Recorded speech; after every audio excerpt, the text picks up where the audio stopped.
Good evening everyone. आज हम कर रहे हैं डिफ़ॉल्टिंग ऑफ इंडेक्स नंबर का प्रैक्टिकल पोर्शन। हाँ जी, जिसका थियोरेटिकल पोर्शन हम कवर कर चुके। तो डिफ़ॉल्टिंग ऑफ इंडेक्स नंबर से रिलेटेड जो फॉर्मूले थे एक बार वो रिवाइज कर लेते हैं। डिफ़ॉल्टिंग ऑफ इंडेक्स नंबर कैलकुलेट करने के लिए फर्स्टली हमें क्या कैलकुलेट करना होगा, रियल वेजेस या रियल सैलरी।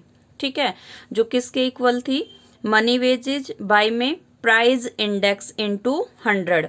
यहाँ पे मनी वेजेस का मतलब जो क्वेश्चन में आपको गिवन मिलेगी वेजेज, यानी कि गिवन इन क्वेश्चन। क्लियर भाई, क्वेश्चन में जो भी वेजेस गिवन मिलेगी मीन्स वो मनी वेजेस होगी। बाय में प्राइस इंडेक्स, प्राइस इंडेक्स के प्लेस पे आपको ये भी मिल सकता है कॉस्ट ऑफ लिविंग इंडेक्स। ठीक है, हाँ जी। या फिर आपसे कैलकुलेट करवाएंगे वो रियल इनकम। रियल इनकम किसके इक्वल होगी, मनी इनकम बाय में प्राइस इंडेक्स इनटू 100। वही रियल वेजेस वाली सेम प्रोसेस यहाँ पे अप्लाई कर देंगे, यानी कि जो मनी इनकम है ये आपको क्वेश्चन में गिवन मिलेगी इनकम, उसी को आप क्या एज्यूम करोगे, मनी इनकम बाय में प्राइस इंडेक्स, या फिर इसके प्लेस पे क्या ले सकते हैं, कॉस्ट ऑफ लिविंग इंडेक्स ले सकते हैं इनटू 100। तो ये डिपेंड करेगा क्वेश्चन की स्टेटमेंट पे। अगर स्टेटमेंट में प्राइस इंडेक्स गिवन है तो बाय में प्राइस इंडेक्स आ जाएगा। ठीक है, और अगर स्टेटमेंट में cost of living index given है तो डिवाइड करोगे किससे आप, कॉस्ट ऑफ लिविंग इंडेक्स से। तो ये तो हमारा फर्स्ट स्टेप होगा जिसमें रियल कैलकुलेट करना होगा। वेजेज है तो रियल वेजेज, इनकम है तो रियल इनकम। हाँ जी, सेकेंड हमें कैलकुलेट करना होगा इंडेक्स। इंडेक्स किसका कैलकुलेट करोगे, रियल वेजेस का इंडेक्स या फिर रियल इनकम का इंडेक्स। तो फर्स्ट हम बात कर रहे हैं रियल वेजेस का इंडेक्स नंबर, जो किसके इक्वल होगा, real wages of the current year.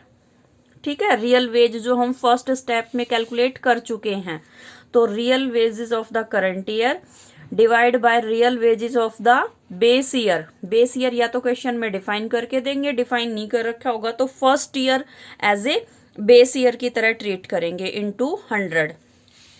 ऐसे ही आप कैलकुलेट करोगे रियल इनकम का इंडेक्स नंबर, वो किसके इक्वल होगा, real income of the current year, जो हम फर्स्ट स्टेप में कैलकुलेट कर चुके होंगे, बाय में real income of the base year into 100। इसमें भी बेस ईयर या तो डिफाइन मिलेगा या क्वेश्चन में जो फर्स्ट ईयर होगा वो बेस ईयर की तरह ट्रीट करेंगे। हाँ जी, तो इसमें हम कर रहे हैं एग्जाम्पल नंबर 20। वैसे तो एग्जाम्पल नंबर 19 भी है इससे रिलेटेड, बट मैं 20 करा रही हूँ क्योंकि उसमें दोनों पोर्शन कवर हो रहे हैं। स्टेटमेंट देखिए भाई, the following data related to the wages of the people and general price index number. Clear, दो चीजें हमें गिवन है, एक तो वेजेस गिवन है और एक जर्नल प्राइस इंडेक्स गिवन है। कैलकुलेट करना है आपको, रियल वेजेस कैलकुलेट करनी है और रियल वेजेस का इंडेक्स नंबर कैलकुलेट करना है। बेस भी बता दिया, विद 2008 एज बेस। ठीक है, तो बेस ईयर कौन सा लेंगे, 2008 लेंगे। दोनों चीजें आपको कैलकुलेट करनी है। तो देखिए कैसे सोल्व करेंगे।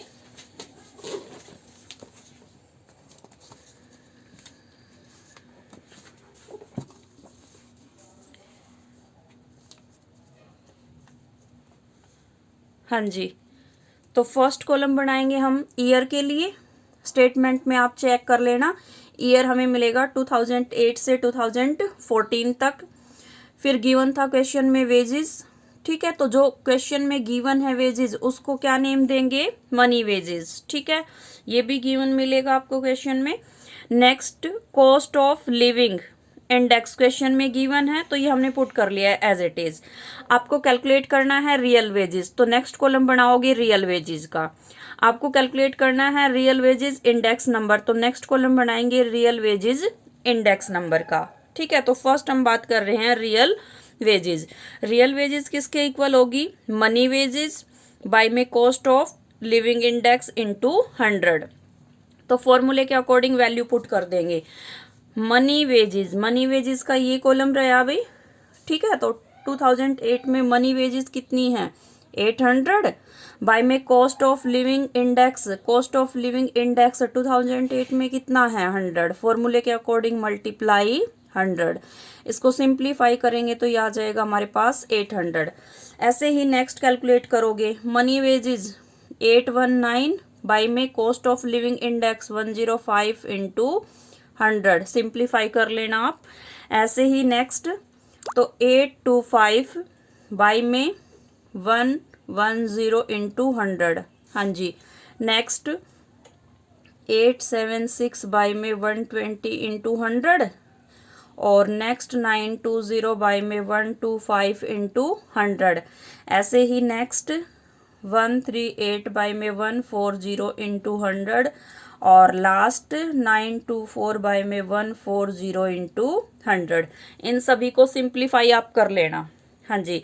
नेक्स्ट हमें कैलकुलेट करना है रियल वेजेस इंडेक्स नंबर। इसके लिए फॉर्मूला देखिए, real wages index number is equal real wages of the current year, ठीक है। मतलब जिस भी ईयर का आपको इंडेक्स नंबर कैलकुलेट करना है उस ईयर की हमारे पास क्या होनी चाहिए, रियल वेजेज होनी चाहिए। उसको डिवाइड किससे करेंगे, real wages of the base year. Base year किसको लेके चल रहे हैं 2008। 2008 में रियल वेजेज हमने कितनी कैलकुलेट की 800, ठीक है।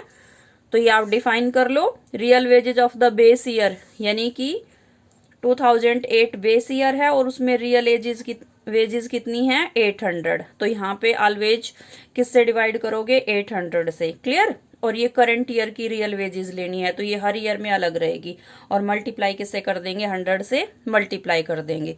तो फॉर्मूले के अकॉर्डिंग ये हम कैलकुलेट कर लेंगे, हाँ जी। रियल वेजेस इंडेक्स नंबर मैं बात कर रही हूँ 2008 की। तो 2008 में जो रियल वेजेस है वो कितनी कैलकुलेट की हमने 800। तो 800 बाय में बेस ईयर की रियल वेजेस, ठीक है। ये रियल वेजेस का कॉलम रहा, 2008 हमारा बेस ईयर है वो कितनी है 800, तो बाय में 800 फॉर्मूले के अकॉर्डिंग इंटू 100। सिंप्लीफाई करोगे तो यहाँ से आ गया आपके पास 100, ठीक है। ऐसे ही नेक्स्ट ईयर कैलकुलेट करोगे तो पहले आप रियल वेजेस कैलकुलेट करोगे, जो मैं आपको अभी बता रही हूँ देख के सॉल्यूशन में से कैलकुलेशन आप कर लेना। तो ये है हमारे पास, मैं पुट कर देती हूँ ये वैल्यू, हाँ जी। नेक्स्ट 2009 के अंदर real wages of the current year, real wages of the current year कितनी 780 बाय में बेस ईयर की रियल वेजेस 800 इंटू 100, सिंप्लीफाई आप कर लेना।